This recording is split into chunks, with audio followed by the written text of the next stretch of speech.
Queridos amigos, bienvenidos a una nueva edición de este estudio bíblico, este humilde estudio bíblico que estamos haciendo, que estamos compartiendo, que de hecho en realidad aún no hemos ni comenzado. Hoy comienza el estudio propiamente, hoy vamos a entrar en materia. Lo que hemos tenido hasta aquí han sido introducciones necesarias. Entiendo que son necesarias las introducciones, a veces se hacen tediosas, pero son necesarias para ponernos en contexto. Hoy vamos a comenzar con el estudio, vamos a indagar en la definición de los métodos de interpretación de la escritura. Quiero, para empezar, proponerles este enigma bastante común dentro del mundo cristiano. ¿Cuál es? Es una objeción que nos hace el mundo a los cristianos en general, y no es una objeción que sea del tiempo contemporáneo ni del tiempo moderno. Es una objeción histórica que se le ha hecho al cristianismo. Y es muy simple de formular. Esta objeción consiste en la siguiente crítica. ¿Por qué, si los cristianos tienen una única fuente de fe y práctica, que es la Escritura, la Biblia, hay tantas diferencias, tantas ramas, caminos y enfoques tan divergentes, tan distintos? ¿Por qué? Esta es una objeción que nos han hecho históricamente a los cristianos y parece ser que hasta el fin de los tiempos vamos a necesitar argumentar de alguna manera el por qué. En el inicio del estudio de hoy tenemos, humildemente a mi parecer, tenemos la respuesta a ese por qué. Vamos a ver los métodos de interpretación. Y esta es la respuesta a esta pregunta, a esta crítica un tanto inquisitiva que se nos hace a los cristianos de las diferencias que hay entre nosotros. Las diferencias consisten básicamente en la manera en que un grupo u otro interpreta la escritura. Hay diversos métodos de interpretación y es sencilla y llanamente esa la explicación por la cual algunas ramas terminan teniendo una posición X y otras ramas del cristianismo terminan teniendo otras posiciones ante una misma escritura. A lo largo de la historia del cristianismo se pueden contabilizar por lo menos una decena de métodos de interpretación distintos. Esto, de alguna manera, da cuenta de por qué el cristianismo se divide y se subdivide y se subdivide ad infinitum prácticamente, ¿no? Lo cual no está bien, porque vuelvo a hacer referencia, todos partimos en general de una norma de fe y práctica. Aun si ustedes recurren a ramas esotéricas del cristianismo, que muchos sostendrían que no es un cristianismo puramente bíblico, como lo es el llamado cristianismo gnóstico, que data de la época de los apóstoles, prácticamente, van a notar que ellos tienen su propia interpretación alegórica, mística, y por esa razón puede haber una divergencia tan marcada, tan notable, entre diversas ramas del cristianismo. Algunas, desde el punto de vista ortodoxo, se han alejado tanto de, valga la redundancia, de la ortodoxia cristiana, de la escritura, que algunas ramas son consideradas no cristianas. De hecho, ha habido mucha discusión a lo largo del cristianismo con sus correspondientes sínodos, grandes reuniones para discutir alejamientos de las doctrinas, herejías, en fin, esto lo registra la historia. Pero básicamente las diferencias pasan por el hecho de que ante un mismo texto se adoptan diferentes métodos de interpretación. Al día de la fecha, no quiero simplificarlo demasiado esto porque la simplificación no es correcta. Pero vamos a decir que al menos dentro de lo que contempla el estudio de escatología que estamos iniciando, la discusión dentro del libro que tenemos que estudia las profecías pasa por básicamente dos métodos de interpretación muy diferentes. Uno es el método que interpreta las escrituras proféticas. Me refiero a las escrituras proféticas, no a toda la Biblia. Uno es el método que interpreta las escrituras proféticas o la escatología de manera literal, y otro es el método antagonista que interpreta las mismas escrituras proféticas, los mismos pasajes, de manera alegórica.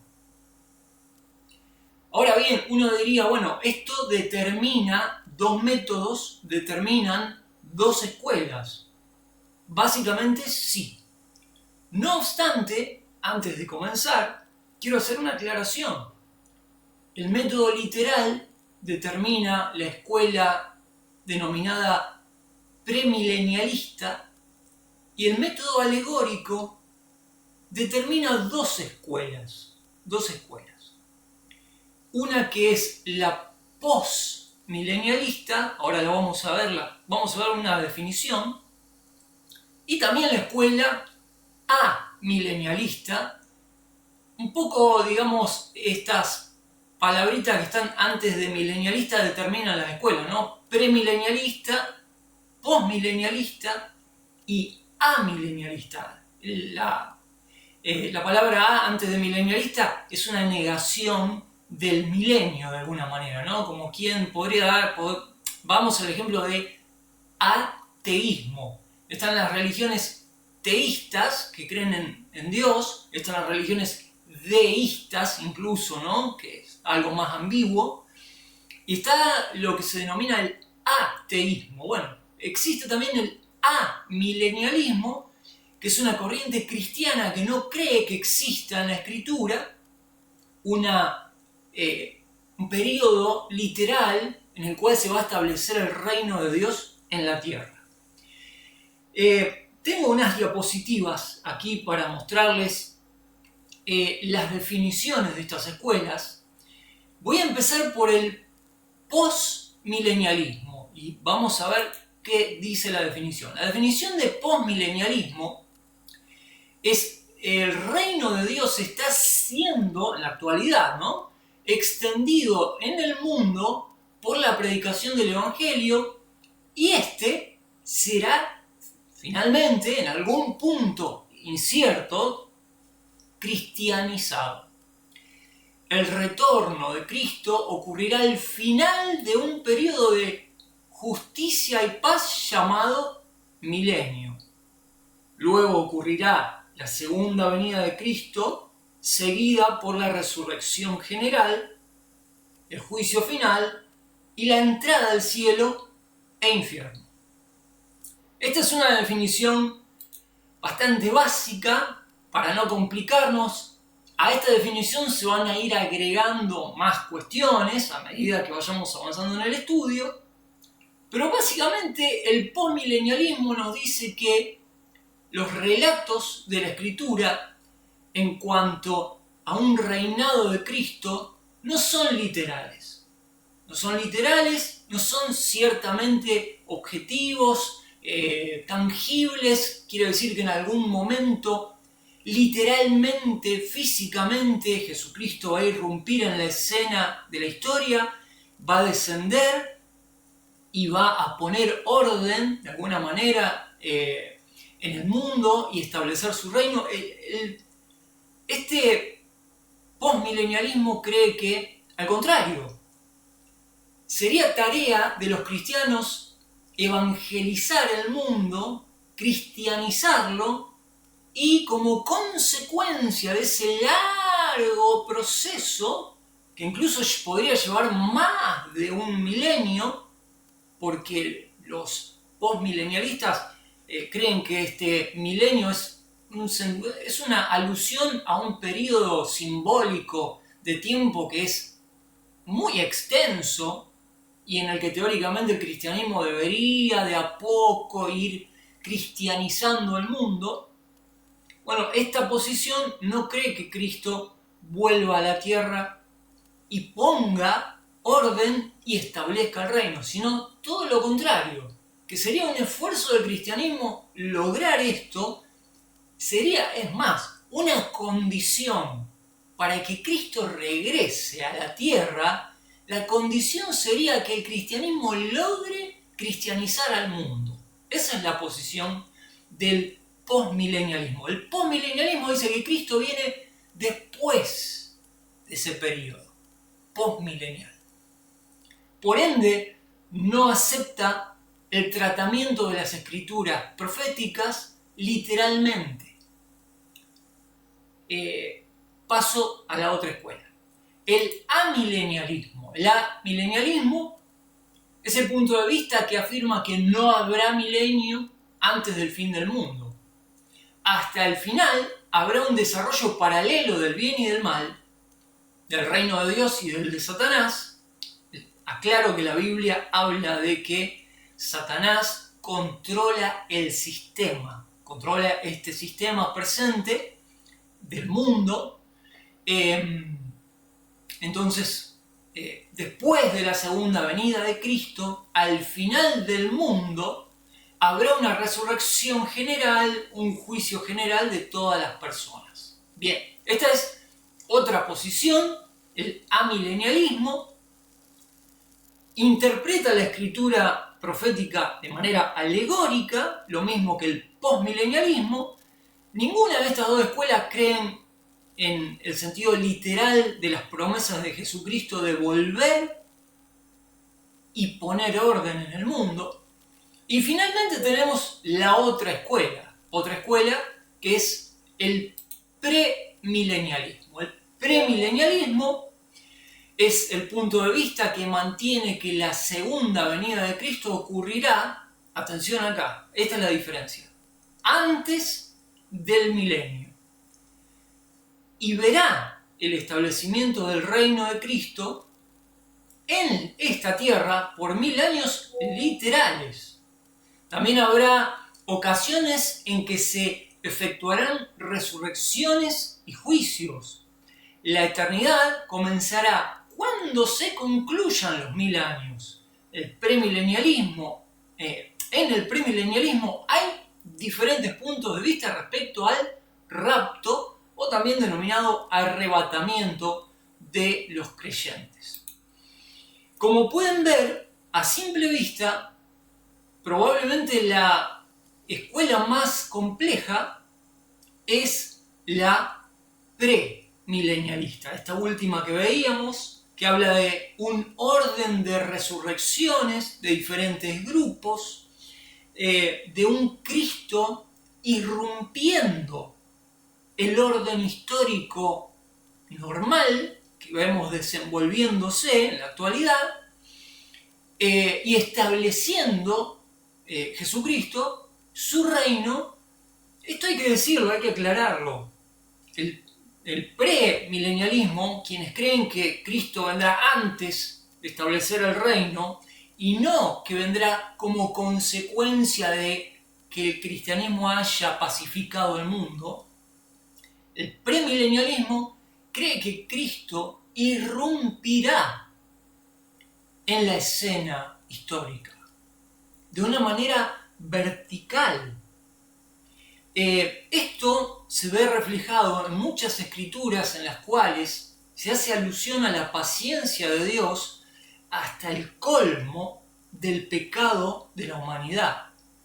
Entonces se advierte en diversos pasajes del Nuevo Testamento que el tiempo de la paciencia de Dios es hoy.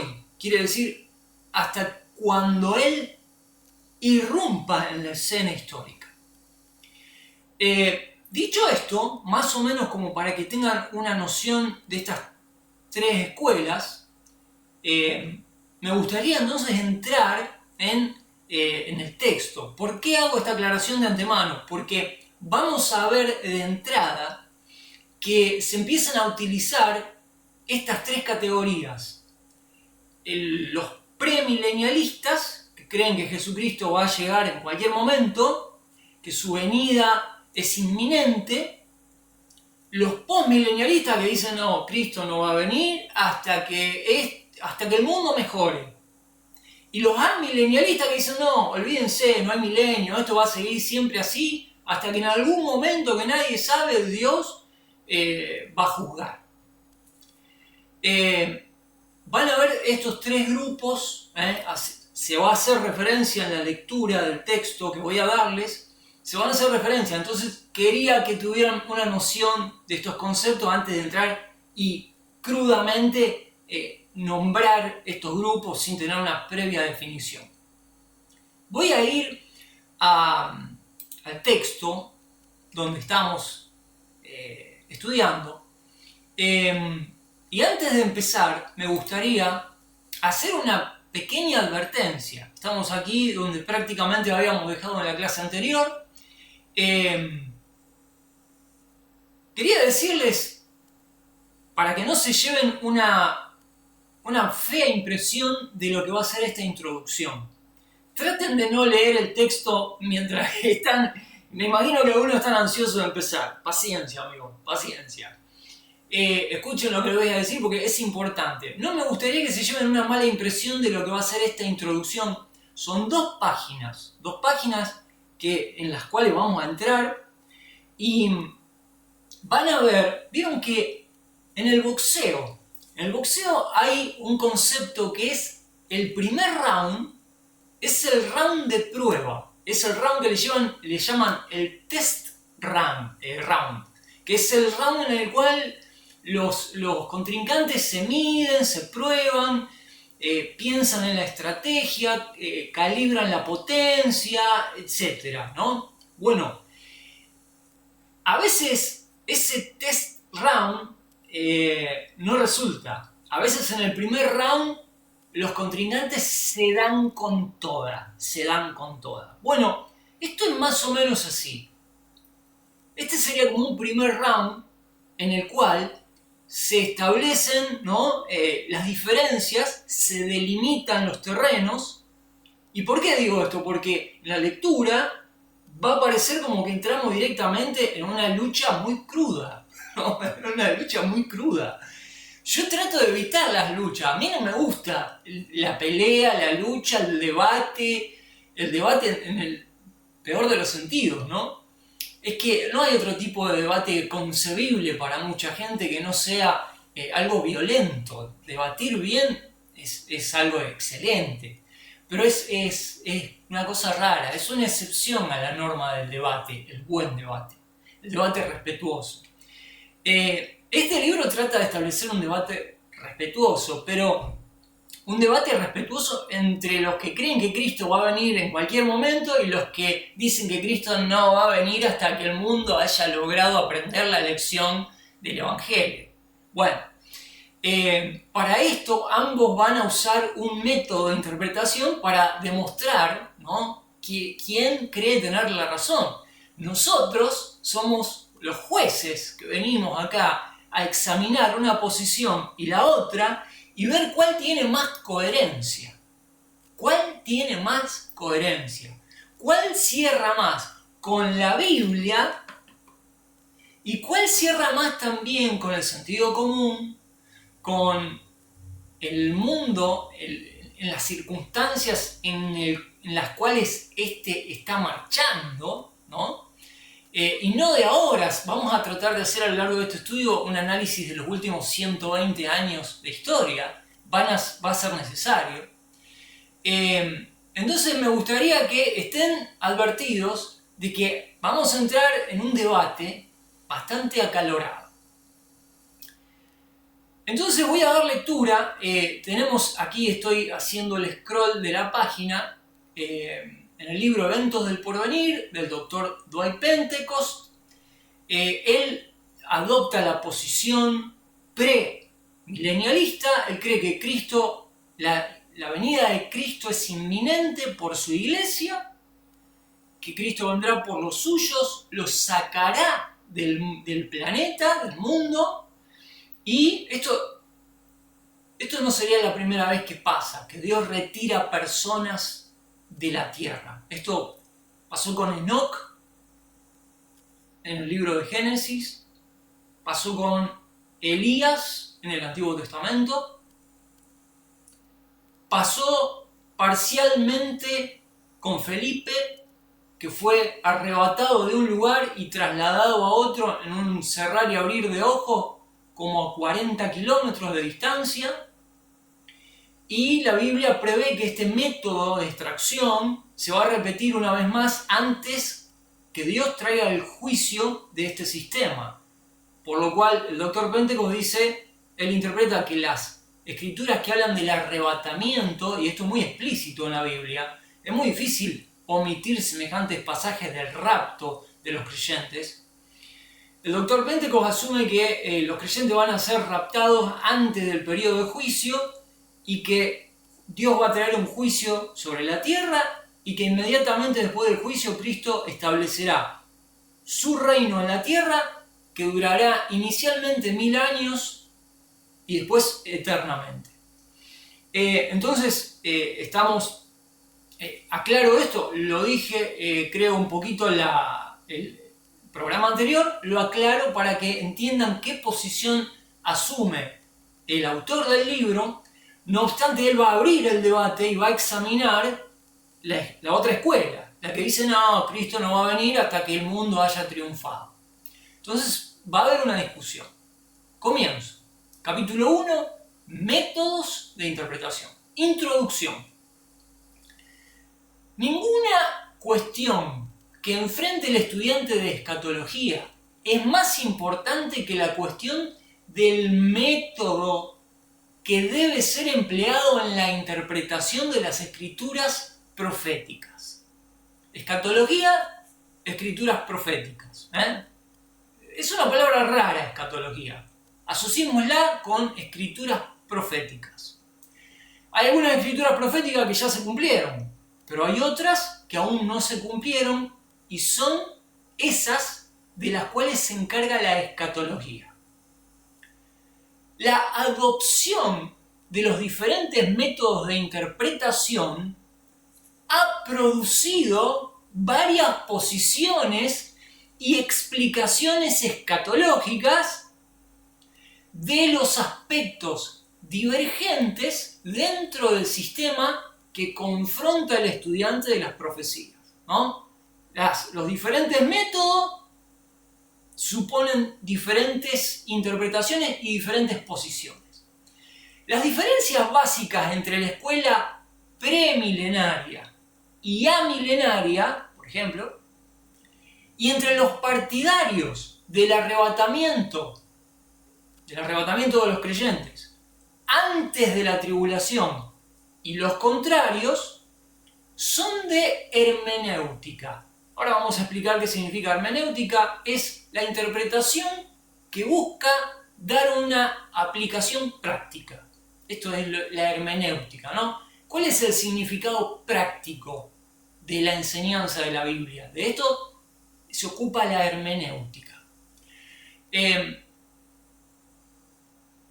Repito, las diferencias básicas entre las escuelas, estas, son de hermenéutica, que surgen de la adopción de métodos de interpretación divergentes e irreconciliables. Esta es una palabra importante. Estas dos escuelas tienen unas diferencias que son irreconciliables. Están una de la otra en las antípodas. El problema básico entre los premilenialistas, los que creen que Cristo va a venir en cualquier momento, y los amilenialistas, que creen que el milenio es un término alegórico, es claramente trazado por Alice, es un doctor en teología, nacido en 1800 y pico. Hay tantas citas de tantos autores que no me puedo detener a hacer una semblanza de cada uno de los teólogos, porque miren, empecé pensando en ponerles una foto y una descripción de cada uno de los teólogos que se citan en la obra. Cuando vi cuánto llevaba una docena de fotos. Y dije, no, esto va a ser... ¿Por qué? A medida que van pasando las páginas son decenas y decenas y decenas. No tiene sentido. Cada cual puede investigarlo, ¿no? Pero bueno, la diferencia entre estos grupos es claramente trazada por Alice, quien escribe. Escuchen. Uno de los rasgos, el doctor Alice no cree en que Cristo venga e irrumpa en la escena histórica. Alice es amilenialista. Uno de los rasgos más marcados del premilenialismo, en todas sus formas, es el énfasis que pone en la interpretación literal de la Escritura. Es la afirmación insistente de sus defensores de que solo cuando se interpreta literalmente la Biblia es interpretada verdaderamente. Y denuncian como espiritualizadores o alegorizadores a aquellos que no interpretan la Biblia con el mismo grado de literalismo con que los primeros lo hacen. Nadie ha hecho esta acusación más categórica que los dispensacionalistas. La cuestión de la interpretación literal contra la interpretación figurada es, por tanto, tal que hay que enfrentarla desde sus mismos comienzos. Cuando Alice, dice el Dr. Pentecost, reconoce que la interpretación literal siempre ha sido un rasgo notable del premilenialismo, está de acuerdo con Feinberg, quien escribe: se puede demostrar que la razón por la que la iglesia primitiva era premilenialista, ¿entienden lo que está diciendo Feinberg? Feinberg asume que la iglesia del primer siglo creía que Cristo iba a regresar de manera inminente, juzgar al mundo y establecer el reino. Feinberg, repito, dice: se puede demostrar que la razón por la que la iglesia primitiva era premilenialista se podía hallar en su interpretación de la palabra de una manera literal. La iglesia primitiva interpretaba literalmente. Mientras que la causa del alejamiento de este punto de vista en siglos posteriores de la historia de la Iglesia es directamente atribuible a un cambio en el método de interpretación, comenzando con Orígenes en particular. Orígenes entra en escena en el siglo II. Yo creo que nace en el 185 Orígenes, considerado un padre de la Iglesia. Investiguen un poco a Orígenes y sacan sus propias conclusiones. Yo estaba leyendo en el historiador Eusebio de Cesarea una semblanza que hace de Orígenes, y hay cosas realmente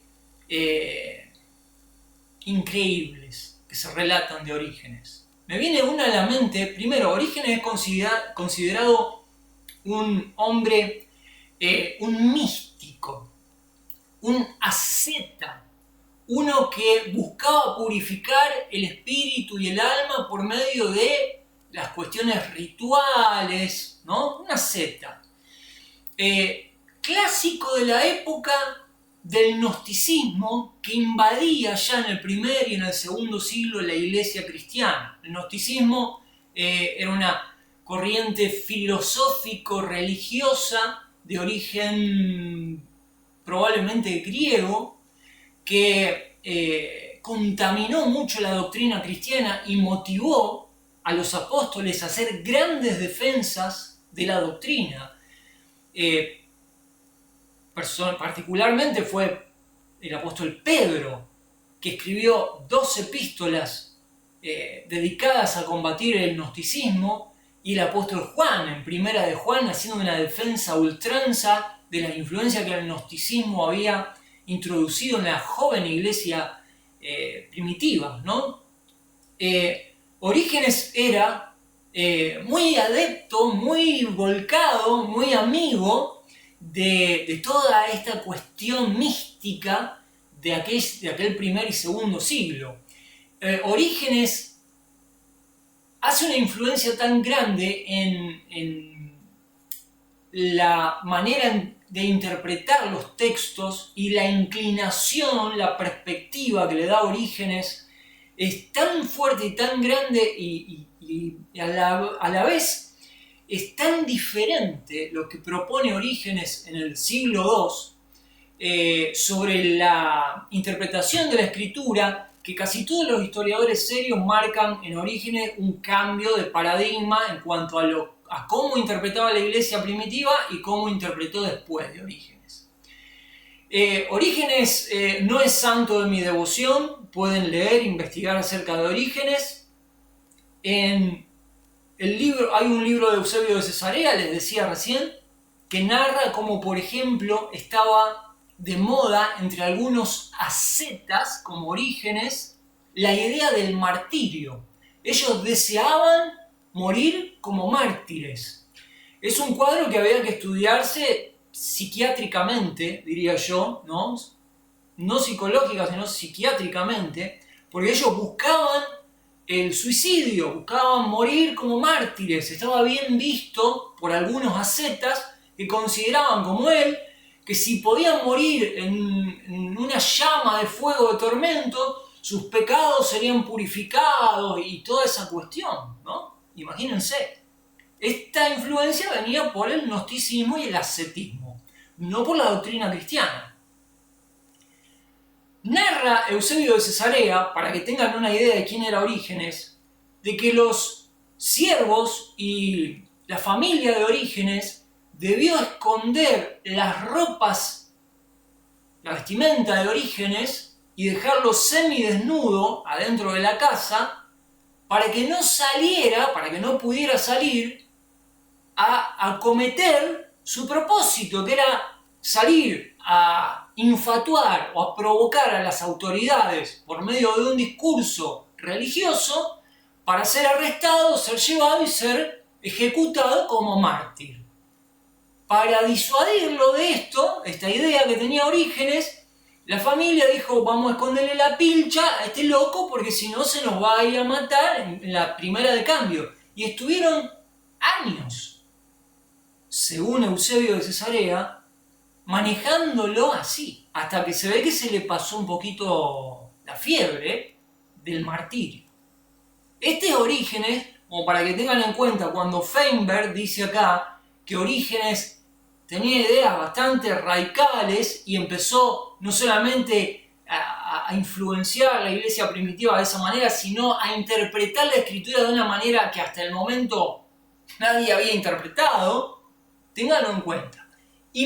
No me crean a mí, hagan su investigación seria, busquen la historia de Orígenes, no se queden con la primera fuente que encuentren, contrasten las fuentes. Hamilton dice: debemos admitir con franqueza que la interpretación literal de las profecías del Antiguo Testamento nos dan justamente un cuadro del reino terrenal del Mesías, similar a los cuadros de los premilenialistas. Ese era la clase de reino mesiánico que los judíos del tiempo de Cristo buscaban, sobre la base de una interpretación literal de las promesas del Antiguo Testamento. Ese era la clase de reino de la cual hablaban los saduceos cuando ridiculizaron la idea de la resurrección del cuerpo, arrancando de nuestro Señor la más clara afirmación que tenemos en el Nuevo Testamento acerca de las características de la edad futura, cuando les dijo que erraban ignorando las Escrituras y el poder de Dios. Mateo 22, 29. Los judíos estaban buscando precisamente un reino tal como el esperado por aquellos premilenialistas que dicen que los judíos ocuparán un lugar preeminente en el reino terrenal judío que será establecido por el Mesías en Jerusalén. Está así reconociendo que la diferencia básica entre él mismo, que es amilenialista, Alice, y el premilenialista no es si las escrituras enseñan que habrá tal reino terrenal como lo enseña el premilenialista, sino cómo han de ser interpretadas las escrituras que enseñan precisamente tal reino terrenal. Alice admite que las profecías del Antiguo Testamento, si son interpretadas literalmente, no pueden considerarse como ya cumplidas. Fíjense esto. Alice lo admite, él que no cree en un milenio literal, ¿no? Dice, si las profecías del Antiguo Testamento son interpretadas literalmente, no puede considerarse como ya cumplidas o como capaces de ser cumplidas en esta edad presente. Por lo tanto, el antecedente de cualquier discusión sobre las escrituras proféticas y las doctrinas de la escatología es el establecimiento del método básico de interpretación que debe emplearse desde el principio hasta el fin.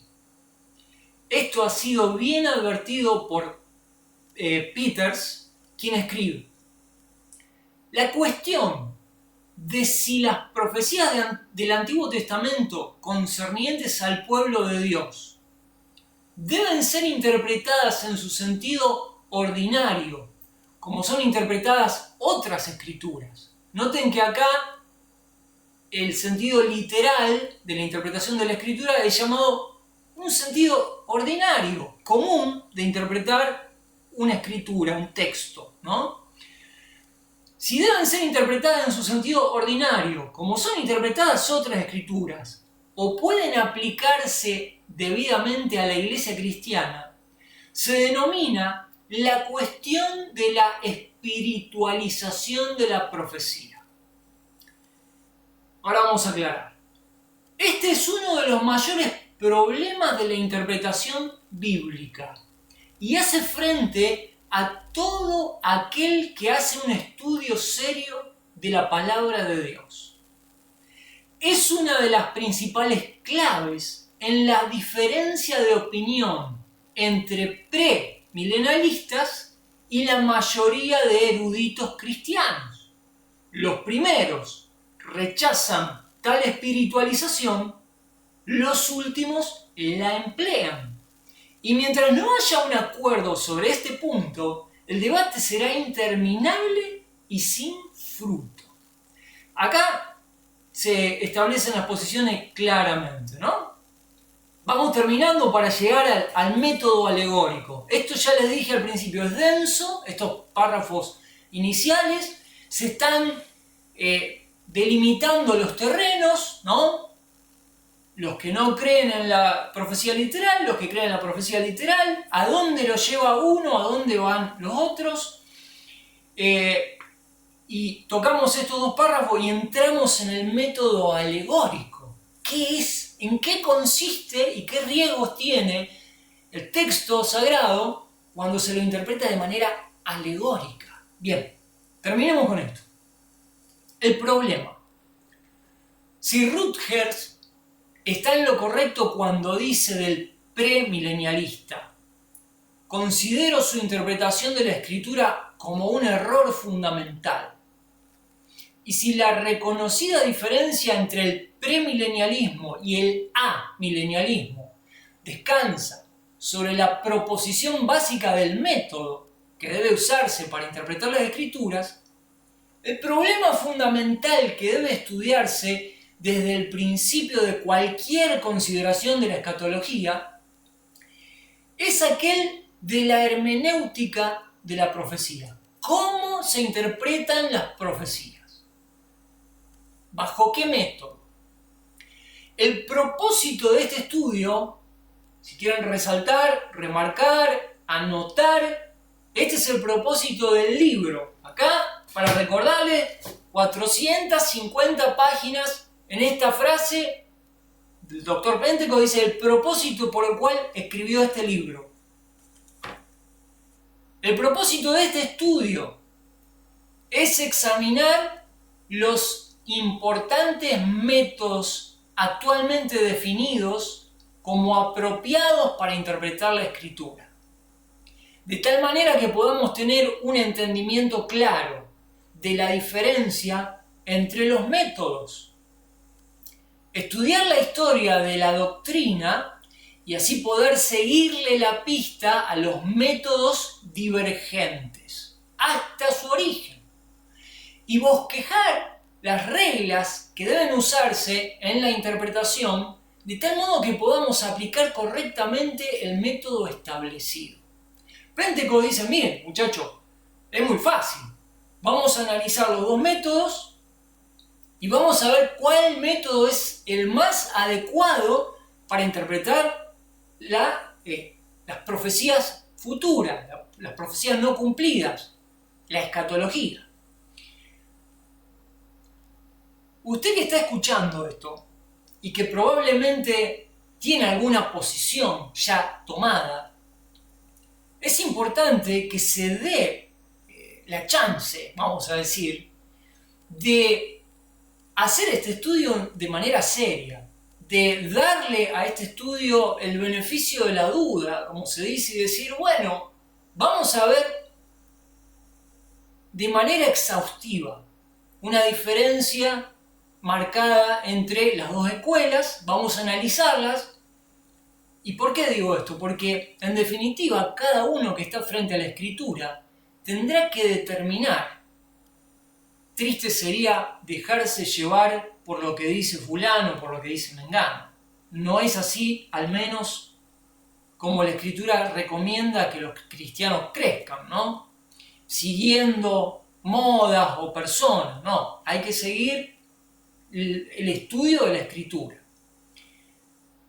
Cada uno de nosotros debe tomar una posición, debe posicionarse frente a la realidad mundial y frente a la realidad bíblica y considerar, de acuerdo con los métodos estos, si estamos cerca del fin de la historia tal como la conocemos, si en algún momento muy próximo, relativamente cercano, Cristo puede irrumpir en la escena histórica, o si de otra manera debemos dedicarnos a esperar infinitamente que el cristianismo cristianice el mundo.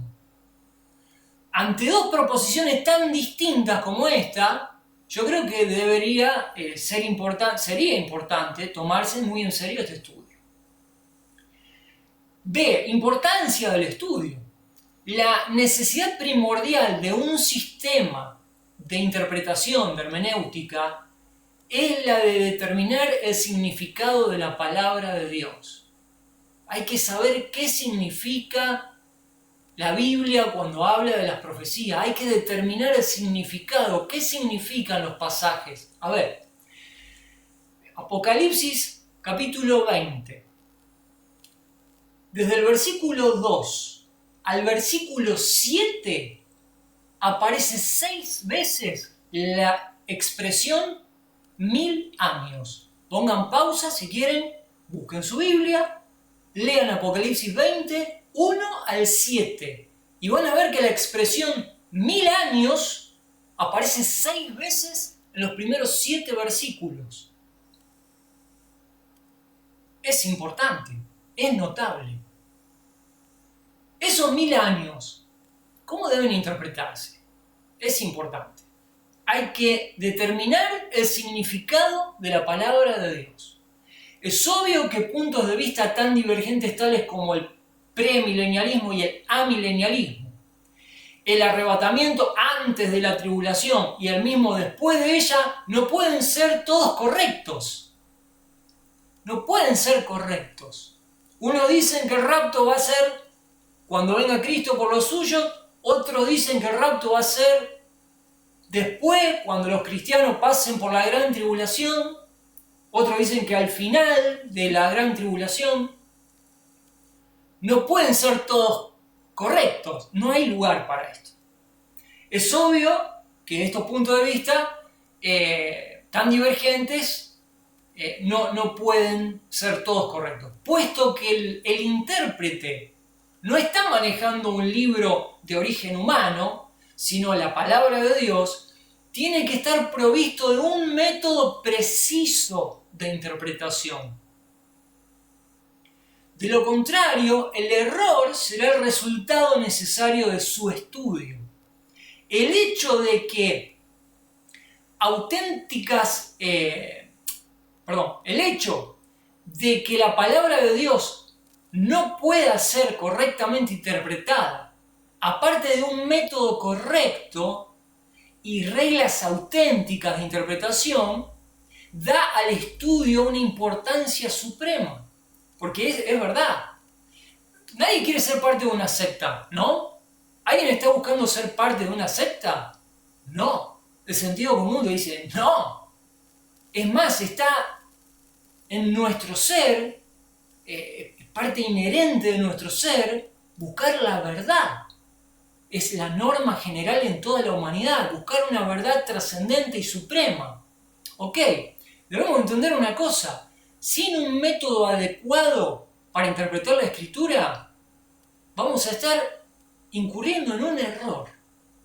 Nuestras perspectivas del futuro pueden ser una simple ilusión si estamos interpretando la Biblia de acuerdo con un método de interpretación incorrecto.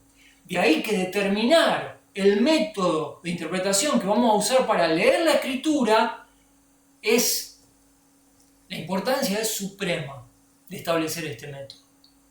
Y termino.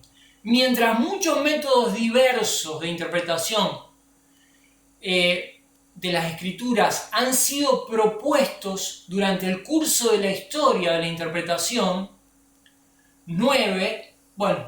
podríamos hablar de más de 10 métodos a lo largo de la historia, hoy hay apenas 2 métodos que tienen un efecto vital en la escatología, las profecías. El método alegórico y el literal, denominado también gramático histórico. Después vamos a explicar por qué gramático histórico es lo mismo que literal. Se dice generalmente que el método literal es sinónimo del método gramático histórico, así que será considerado a través de esta discusión. Consideraremos los 2 métodos en detalle. Y esto es lo que me gusta. Bien. Tenemos entonces, yo les recomendaría que hagan una pausa acá. Yo no quiero parar, me gustaría terminar esto hoy.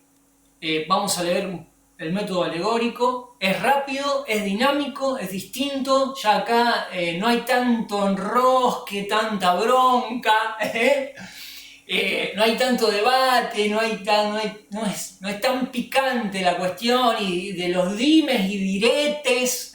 No, acá ya entramos en lo que yo esperaba entrar, que es el análisis de los métodos. Vamos a los bifes, vamos a los bifes de una vez. A ver, por favor. El método alegórico. Si están cansados, pongan pausa acá, después lo siguen.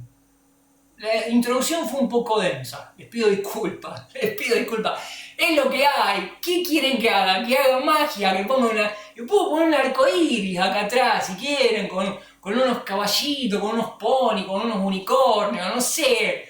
Déjenmelo si quieren en algún comentario o algo, pero es lo que hay. Esto es duro. Ahora, de acá en adelante ya es otra cosa. El método alegórico. Vamos con el método alegórico. ¿Qué dice? Un método antiguo de interpretación que ha tenido un avivamiento actual. 1958 se está escribiendo esto, no lo olviden, Un método antiguo de interpretación que ha tenido un avivamiento actual, dice el doctor Pentecost, es el método alegórico. Definición del método alegórico. Angus y Green definen la alegoría como sigue. Angus y Green son dos eruditos cristianos que hicieron varios libros, manual de términos teológicos, etc. Bueno, ellos definen la alegoría como sigue. Cualquier declaración de hechos supuestos que admite la interpretación literal y que sin embargo requiere o admite precisamente una interpretación moral o figurada. A ver si la simplifica un poco. Se denomina alegoría. La alegoría es a la narración o a la historia lo que la metáfora es a las palabras individuales, pues le agrega el significado literal de los términos empleados otro significado moral o espiritual. A veces la alegoría es pura, esto es, no contiene referencia directa a la aplicación de la misma, como en la narración del hijo pródigo. A veces está mezclada, como en el Salmo 80, donde se indica claramente, versículo 17, que los judíos son el pueblo que se quiere representar por medio de la viña. Ram lo define de manera más fácil. Define el método alegórico así. La alegoría es el método de interpretar textos literarios que considera el sentido literal como un vehículo para un segundo sentido más espiritual y más profundo. En este método, el valor histórico del texto es o negado o ignorado, y el énfasis se pone enteramente sobre un sentido secundario, de manera que las palabras o los eventos originales tienen poco significado o ninguno. ¿Se entiende lo que está diciendo? Vos tenés un texto literario. Normalmente los profesores de exégesis o de literatura te van a decir, a ver, para interpretar bien este texto vos tenés que hacer un análisis exegético, gramatical, ver las palabras, el origen, el contexto, la historia, dónde fue escrito, por quién, cuándo, a quién se escribió, con qué propósito se escribió. Así podés entrar en el ambiente en el cual se escribió esto y entender, hacer una interpretación, una hermenéutica para traerte algo de ahí. Bueno, esto es pasado por alto en el método alegórico. En el método alegórico, toda la cuestión de contexto es pasada por alto, ¿no? Es pasada por alto directamente, el valor histórico de los textos es negado o ignorado, y el énfasis se pone enteramente sobre un sentido secundario, de manera que las palabras, los eventos originales tienen poco significado ninguno. Fritsch lo resume así, esto se va poniendo cada vez mejor, ojo. De acuerdo con este método, el sentido literal e histórico de la escritura se pasa por alto completamente. Y cada palabra y evento se convierte en alegoría de alguna clase, bien para escapar de las dificultades teológicas o para defender ciertos puntos religiosos peculiares, raros, raritos. Parecería que el propósito del método alegórico no fuera el de interpretar la escritura, sino el de pervertir el verdadero significado de la escritura, con el pretexto de buscar un significado más profundo y más espiritual.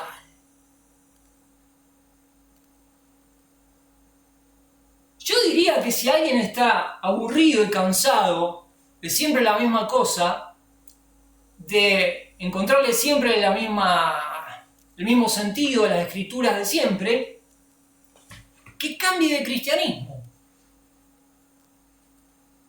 Porque hay ramas del cristianismo, como el cristianismo gnóstico, que no tiene límite en el texto, en la interpretación literal, sino que agarra esto como quiere y la inventiva no tiene límites en ese terreno. Ahora bien, cada cual, desde su subjetividad, le pone el significado de la Biblia que quiere. Ahí no hay una verdad absoluta, ahí todas las verdades son relativas. El que va buscando una verdad absoluta, trascendente, confiable, coherente, no lo va a encontrar por ahí. Pero esto que dice el último párrafo me parece importante. Pareciera, lo voy a repetir, de acuerdo con este método, el sentido literal histórico de la escritura se pasa por alto completamente. Cada palabra y evento se convierte en una alegoría de alguna clase. Bien para escapar de las dificultades teológicas, claro, hay veces que vos decís, che, yo vos sabés que con estos versículos no puedo demostrar que Cristo va a venir en el tiempo infinito cuando el mundo haya logrado cristianizar a todos los disidentes. No puedo, no me da, no puedo, no la puedo dibujar así. ¿Cómo se puede uno escapar de las dificultades teológicas? Usa un método alegórico, no uses el método literal. El método literal no te va a dejar escapar. Entonces vos hacés una pirueta por ahí usando un método alegórico, que lo que dice no es lo que dice, puede ser interpretado de otra manera, alegóricamente. Pareciera que este método se usa para defender ciertos puntos peculiares, ¿no? Parecería que el propósito del método alegórico no fuera el de interpretar la escritura, sino el de pervertirla. Peligros del método alegórico. El método alegórico está lleno de peligros que lo hacen inaceptable a la palabra de Dios. El primer gran peligro del método alegórico es que no interpreta la escritura. Terry dice, enseguida, acerca de este método alegórico, se notará que su práctica es hacer caso omiso del significado común de las palabras y dar lugar a toda suerte de especulación de la fantasía. No extrae el significado legítimo del lenguaje del autor, la exégesis, que tanto le gusta hablar a los cristianos. Sí, a mí me gusta hacer la exégesis del texto sagrado, la interpretación, ¿no? Bueno. No extrae el significado legítimo del lenguaje del autor el método alegórico, sino que introduce en él cualquier capricho o fantasía que algún intérprete desee. Como sistema, por lo tanto, se coloca fuera de todo principio y de toda ley. Claro, el método alegórico no responde a ninguna norma. Responde a la norma del que se inventa un significado para la escritura que está leyendo y que quiere asignarle un significado. El método alegórico no tiene ley, no tiene norma. Es caos. Angus y Green expresan el mismo peligro cuando escriben. Hay un campo ilimitado para la fantasía tan pronto como se admite el principio alegórico. Y la única base de la exposición se encuentra en la mente del expositor. El texto no podrá ofrecer interpretación alguna propiamente dicha, aunque posiblemente podría ilustrar algunas verdades valiosas. La cita mencionada arriba sugiere también un segundo gran peligro en el método alegórico. La autoridad básica de la interpretación cesa de estar en la escritura y pasa a ser la de la mente del intérprete. La autoridad pasa de lo que dice la Biblia a lo que interpreto yo, que dice la Biblia. La interpretación podría así ser torcida por las posiciones doctrinales del intérprete, por la autoridad de la Iglesia, a la cual éste está unido, por su posición social o educativa, o por una hueste de otros factores. Jerónimo se queja de que el método más defectuoso de enseñar es el de corromper el significado de la escritura y rebajar su firme expresión a nuestra propia voluntad, creando misterios escriturarios con nuestras propias imaginaciones. Místicos, nos volvemos místicos. Uno diría, bueno, pero estos son fanáticos de la escritura y acá a rajatabla, literal. Hay una frase de Confucio, siglo V a.C., no era cristiano, ni judío, ni nada. Confucio, un filósofo. Él dice, no me acuerdo exactamente, pero la pueden buscar a la frase, él dice algo así como lo siguiente, una frase tremenda. Cuando se le roba el significado a las palabras, se le quita la libertad a las personas. Palabras más, palabras menos, es una cosa así. Tiene varias frases sobre la importancia de mantener las palabras con su significado real, original. Lo dice Confucio 5 siglos antes de Cristo, una persona que no era creyente, pero que reconocía la importancia de mantener el idioma puro. Farrar agrega: cuando se admite el principio de la alegoría, cuando comenzamos con la regla de que pasajes y libros enteros de la escritura dicen una cosa, pero significan otra, el lector queda sometido, atado de pies y manos al capricho del intérprete. Un tercer gran peligro del método alegórico es que uno queda sin medio alguno para probar las conclusiones del intérprete. El autor arriba mencionado declara: no puede estar seguro de nada absolutamente, excepto de lo que le dicta la Iglesia, y en todas las edades se ha insistido falsamente en la autoridad de la Iglesia contra la presunta tiranía de las falsas opiniones prevalecientes. De esto tenemos un largo estudio por delante, en el que durante 1000 años, por ejemplo, la Iglesia de Roma se arrogó el derecho de interpretar las Escrituras para todo el mundo y aplastar con pies y manos de hierro a todos aquellos que se atrevían a rebatirle a la autoridad de Roma que no, la Escritura no dice eso, eso es lo que ustedes dicen. Eso es lo que ustedes interpretan que dice la Escritura, pero la Escritura dice otra cosa. Bueno, tenía que llegar la Reforma en algún momento después de 1000 años de oscuridad y muerte, ¿no? En fin, tampoco la Reforma está limpia, tiene manos en su sangre, sangre en sus manos la Reforma, mucha sangre en las manos de la Reforma, ¿no? Pero bueno, son cuestiones que decantan históricamente, ¿no? Hay que analizar todo.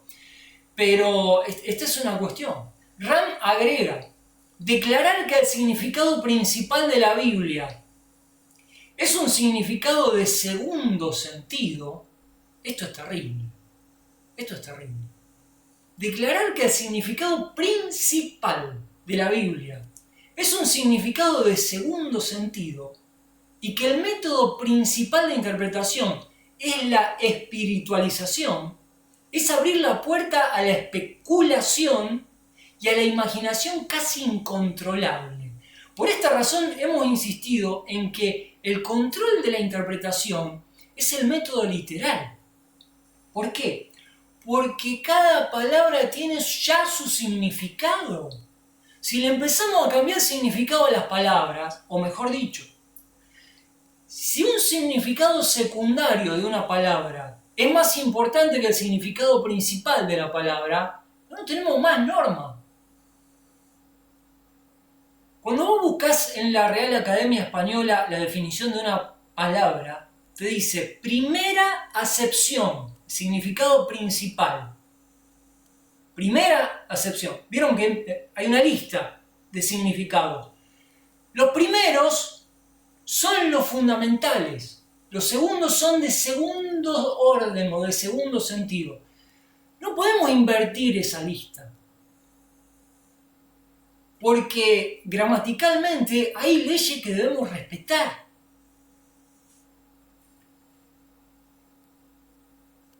Alice, que es defensor del método alegórico en el campo de la escatología, esto es muy importante. No es que el doctor Alice interpreta toda la Biblia con el método alegórico. No.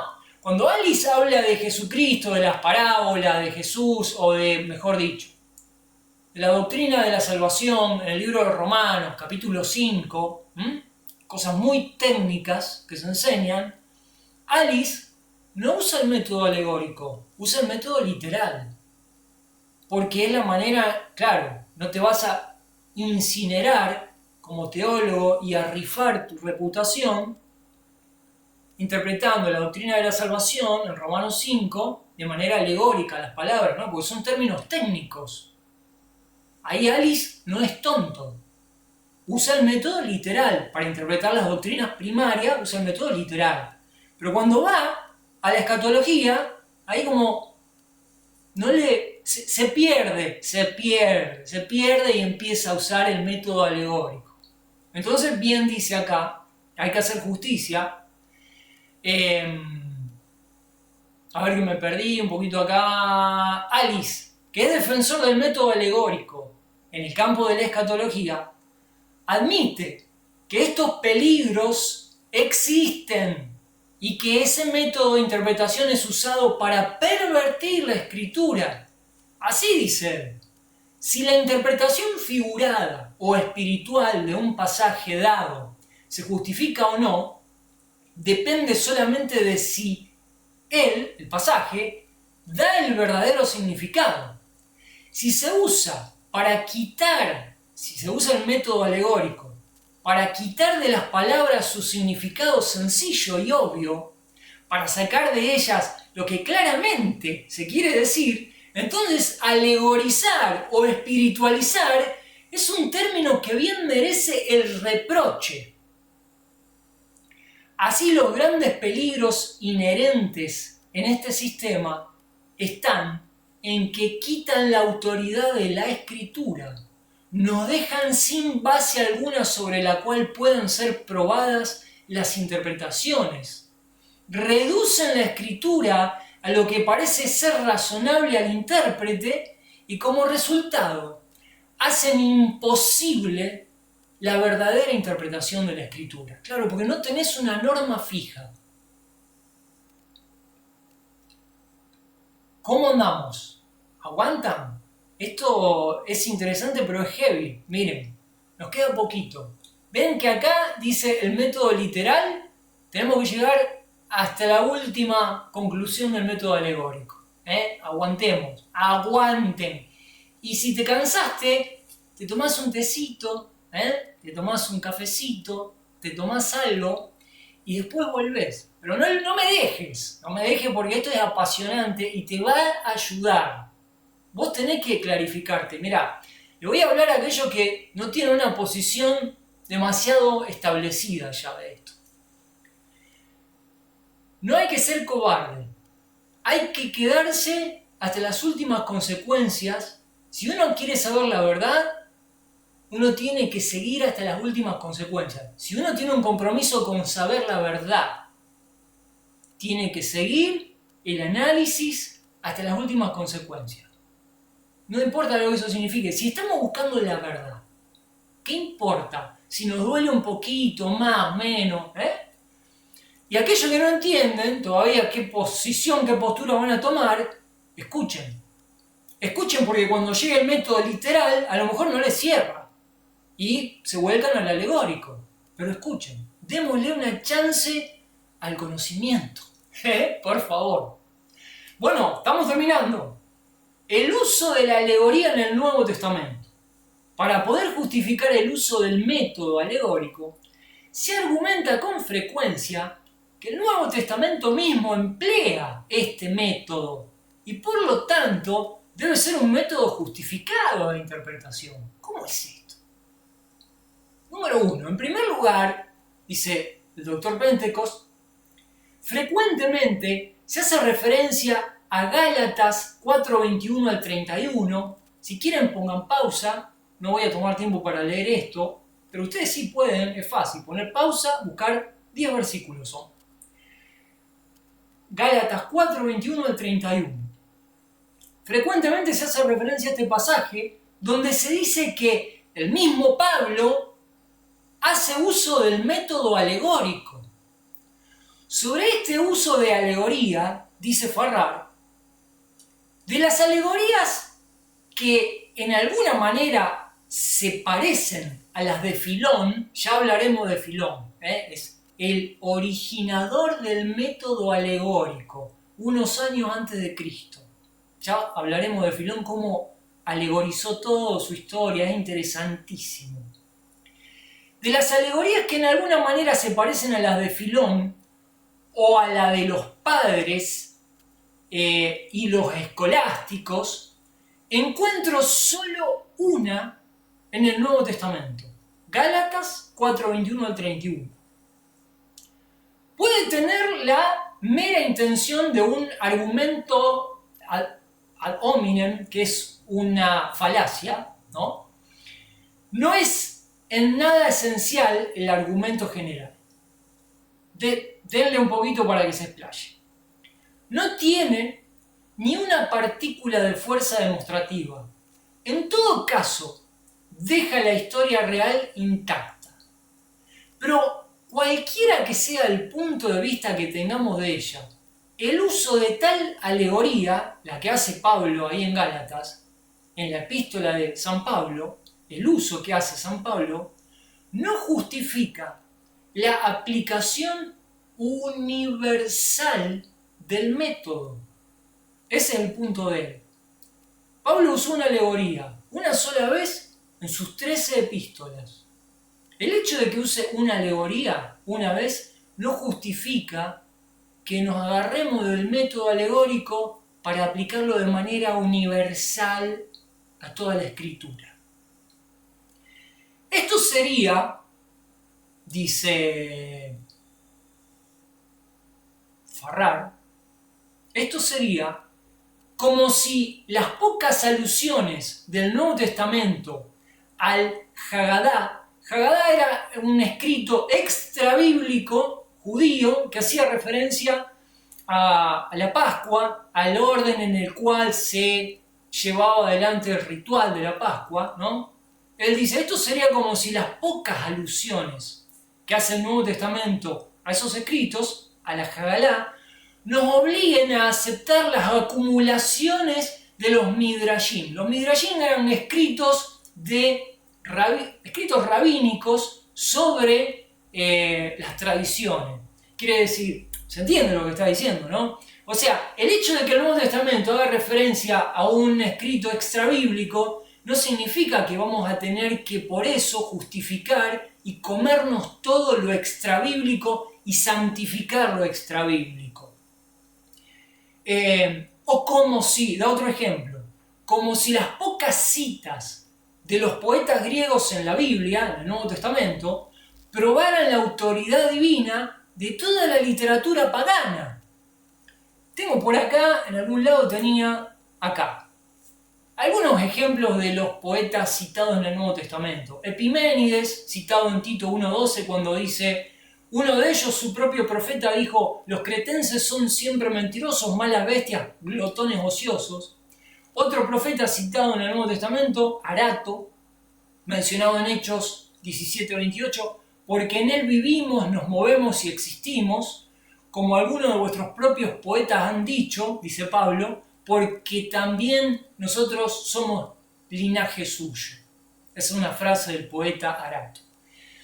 Otra cita, Meandro, el poeta Meandro, 1 Corintios 15:33, no os engañéis, las malas compañías corrompen las buenas costumbres. Es algo que son citas.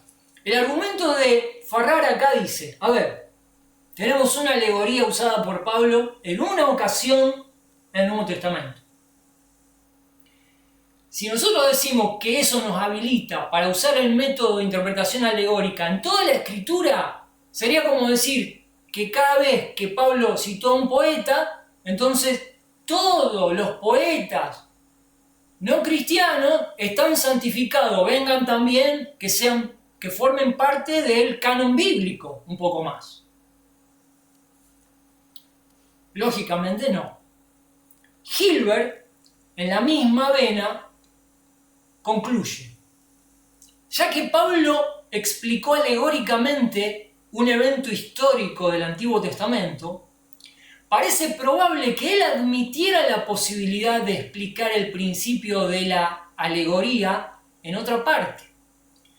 Pero el hecho de que sus cartas no muestran ninguna otra ilustración inequívoca, obviamente sugiere o que no se sentía competente para poner en claro el significado alegórico de la escritura, o, lo que es más probable, que estaba más satisfecho en general con dar a sus lectores el sentido primario y sencillo del texto.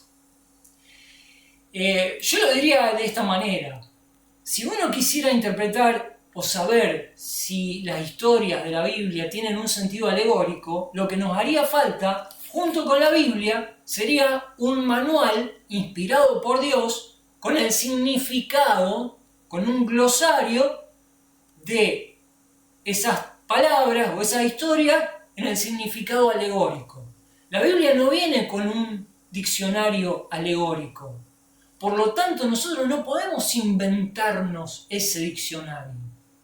El apóstol Pablo hace una referencia, pero evidentemente el peso, cuando nosotros miramos sus escritos y vemos que en una oportunidad explicó una alegoría, dice aquí, a mí me parece, lo que más probable, que estaba más satisfecho el apóstol Pablo con dar a sus lectores el sentido primario y sencillo del texto. Esto es indiscutible. Por el volumen y la cantidad de escritura que nos da el apóstol Pablo y cuál es el sentido de sus enseñanzas. Esto se cae de maduro. En relación con el uso de este método por otros escritores del Nuevo Testamento, concluye Farrar, la mejor teoría judía, purificada en el cristianismo, toma las enseñanzas de la antigua dispensación literalmente, pero ve en ellas, como lo vio Pablo, la sombra y el germen de futuros acontecimientos. La alegoría, aunque es usada por Pablo una vez a una manera de ilustración pasajera, es desconocida para los otros apóstoles y jamás fue autorizada por Cristo. Debe observarse cuidadosamente, esto lo dice el Dr. Pentecost, que en Gálatas 4:21-31, me imagino que para esta altura ya te leíste Gálatas 4:21-31, ¿no? Bueno, si no, sería bueno que lo leyeras. Debe observarse cuidadosamente que Gálatas 4:21-31, Pablo no está usando un método alegórico. Repito esto, Pablo no está usando un método alegórico de interpretar el Antiguo Testamento, sino que está explicando una alegoría. Estas son dos cosas completamente diferentes. La Biblia es abundante en alegorías, ya sea tipos, símbolos o parábolas. Estos son medios aceptables y legítimos de comunicación del pensamiento. Lo dice un profesor de literatura y exégesis, ¿no? Que para esto sabe. no requieren el método alegórico de interpretación, el cual negaría el antecedente literal o histórico y usaría la alegoría simplemente como un trampolín para la imaginación del intérprete.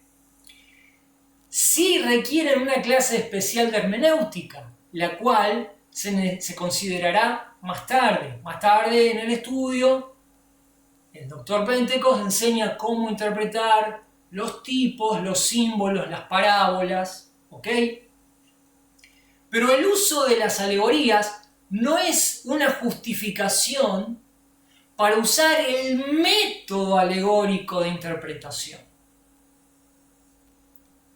Se concluye que su uso en Gálatas y en el Antiguo Testamento sería un ejemplo de interpretación de una alegoría y no justificaría la aplicación universal del método alegórico a toda la escritura. De hecho, yo creo que si se aplicara el método alegórico de toda la escritura, tendríamos otro cristianismo. Necesitaríamos tener otro cristianismo. No sería en nada parecido al que tenemos. Bueno, y ya vamos terminando. Y un segundo argumento utilizado para justificar el método alegórico es el uso que se hace de los tipos en el Nuevo Testamento. ¿Qué es un tipo? Por ejemplo, en el Antiguo Testamento, cuando leemos el libro de Éxodo, posteriormente al éxodo, a la salida del pueblo de Israel de Egipto, que están en el desierto, Dios hace llover el maná del cielo, pan que cae del cielo para la alimentación del pueblo de Israel. Este elemento es una tipología, un tipo de ¿quién? De Cristo, el pan verdadero que descendió del cielo para el sustento de los hombres, en un sentido muy profundo, ¿no? El maná es un tipo de Cristo. En esto el tipo es el maná y el antitipo, algunos dicen el prototipo, es Cristo, ¿no? Entonces dice que un segundo argumento utilizado para usar el método de alegorizar la escritura, espiritualizarla, ¿no? Mistificarla, diría yo, es el uso que se hace de los tipos en el Nuevo Testamento. Se reconoce que en el Nuevo Testamento hace aplicación típica del Antiguo. Sobre esta base se argumenta que el Nuevo Testamento usa el método alegórico de interpretación, afirmando que la interpretación y la aplicación de tipos es un método alegórico de interpretación. Alice arguye, no tengan odio contra el doctor Alice, Alice es alguien que un hermano, un creyente, que sostenía otra posición. Pero no se empiecen a enconar contra Alice. La próxima le voy a traer, como es el que más aparece, le voy a traer una fotito del doctor Alice. Creo que nació en 1880, una cosa así, hace mucho. Cuando las fotos eran en blanco y negro. Dice Alice, aun cuando los dispensacionalistas son en extremo literalistas, dispensacionalistas son los que creen que Dios va desarrollando el plan de redención en diferentes etapas. Y no la voy a hacer muy larga porque ya va a haber tiempo de hablar del sistema dispensacionalista. Aun cuando los dispensacionalistas son en extremo literalistas, son muy inconsecuentes, dice Alice, nos acusa, son muy inconsecuentes. Son literalistas interpretando la profecía, pero interpretando la historia llevan el principio de la interpretación de los tipos al extremo que rara vez lo han rebasado los más ardientes alegorizadores. En respuesta a la acusación de que cuando uno interpreta los tipos está usando el método alegórico, debe hacerse hincapié que en la interpretación de tipos no es lo mismo que en la interpretación alegórica. La eficacia del tipo depende de la interpretación literal, del antecedente literal. Para poder comunicar la verdad en relación con la esfera espiritual, con la cual no estamos familiarizados, debe haber instrucción en una esfera con la cual estamos familiarizados. De manera que, mediante una transferencia de lo que es literalmente verdad en una esfera, podamos aprender lo que es verdad en la otra esfera. Tiene que haber un paralelismo literal entre el tipo y el prototipo para que el tipo tenga algún valor. El individuo que alegoriza un tipo, si alegorizamos el maná, por ejemplo, ¿no? Y decimos, bueno, a ver, esto alegóricamente, ¿qué representa el maná? Representa la vida, por ejemplo, ¿no?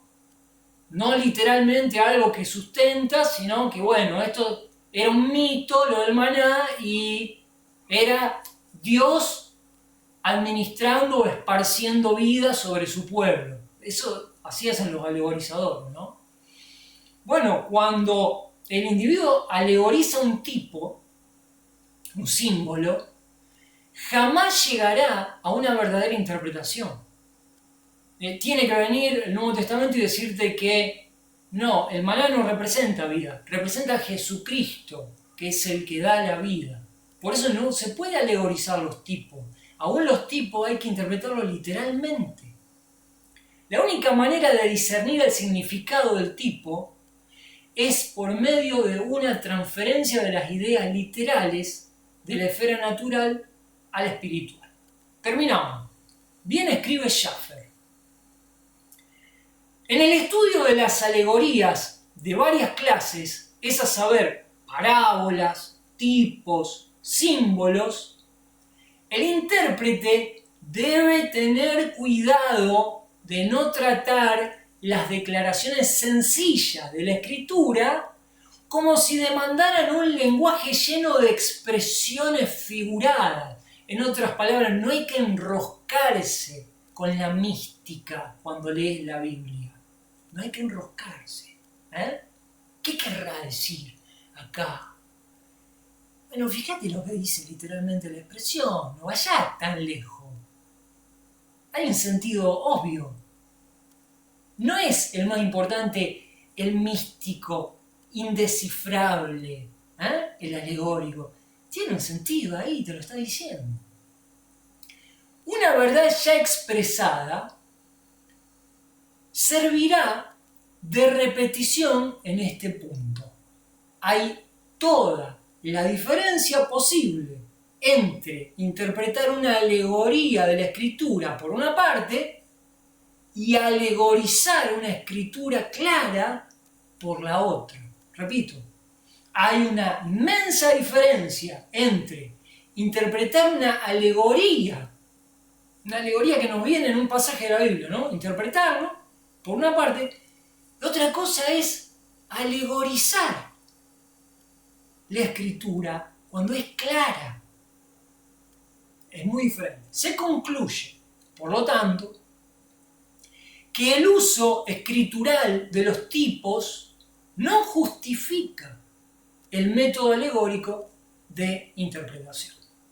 Bueno, hemos tenido bastante ya del método alegórico, ¿no? Vamos a pasar en el próximo programa al método literal. El método literal, vamos a ver las objeciones que se le hace al método literal. Acuérdense que hay dos escuelas, básicamente, la de alegorizar y la de interpretar literalmente.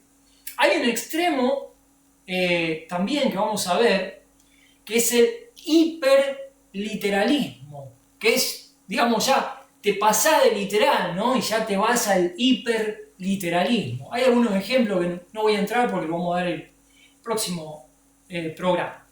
Bien, amigos, a ver, vamos a cerrar esto, vamos a pasar a esto. Y vamos a relajarnos, a distendernos. Fue largo, fue duro. Tenemos 1 hora y media, largo, pero bueno, es así. No puedo cortar una lección así por la mitad porque no tiene sentido. Preferible darla en un bloque. El sábado que viene, el próximo programa, vamos a tener el método literal. Pero también hay una noticia, hay una novedad, y es importante. Vamos a estar acá con Manuel Rodríguez Pérez, los dos juntos. En la semana voy a subir algunos videos cortitos, shorts, para que vean un adelanto. Ya tuvimos una conversación distendida acá, hicimos un audio para compartir a varios amigos. Y también grabamos en video, de lo cual voy a hacer algunos shorts esta semana para que vean el tema, el tenor y las cuestiones que se tratan sobre la creación, génesis, etc. Va a ser muy interesante. También en la semana, espero poder concretarlo, vamos a estar presentando un programa, tal vez a mitad de semana, con mi padre, José Luis Silvano. Vamos a estar juntos aquí. Él va a estar exponiendo la profecía de Tiro. Déjenme que les adelante un poquito por acá. Sí. Esta es lo que en alguna oportunidad, era la isla de Tiro. En el 300 a.C., 332 a.C., era solamente una isla. Ahora es una península. Está unida al continente. Pero esto no era así en el 332 a.C. Había una profecía muy interesante de Ezequiel. Y entonces vamos a tener a José disertando sobre la profecía de Tiro. Es algo apasionante, realmente. Yo espero poder publicar el video con él el miércoles, probablemente, algo así, y que ustedes puedan disfrutar eso. Es una cosa digna de ver, de escuchar. Y bueno, estamos de a poco, amigos, introduciendo material. Espero que les guste. Aquellos que son de estudiar, de tomar estas cosas en serio, de leer la bibliografía, de tomar primero los recaudos necesarios para tomar una posición en cuanto a la escatología. Realmente yo creo que un estudio extenso es lo que hace falta para tomar una posición de esta naturaleza. Y en definitiva lo que estamos poniendo en juego acá es si Cristo viene pronto o si nunca va a venir, para lo que es la extensión de la vida de un ser humano, ¿no? Yo no estoy viendo que de acá a mediano plazo, o 10, 15 años, el mundo cristiano puede evangelizar totalmente el planeta. No lo estoy viendo, ¿no? Al contrario, veo que me parece que es más probable que esto termine en un apocalipsis, tal como están yendo las cosas, y casualmente hay un enfoque escatológico que estamos viendo que demuestra que las cosas podrían ser así. Habrá que pesarlo, valorarlo y sacar algunas conclusiones. Amigos, no tengo más nada para decirles, agradecerles vuestro tiempo, agradecerles el que estén algunos de manera privada, preguntándome cuándo es el próximo video, poniéndole entusiasmo. Yo les agradezco mucho y los dejo hasta el próximo programa.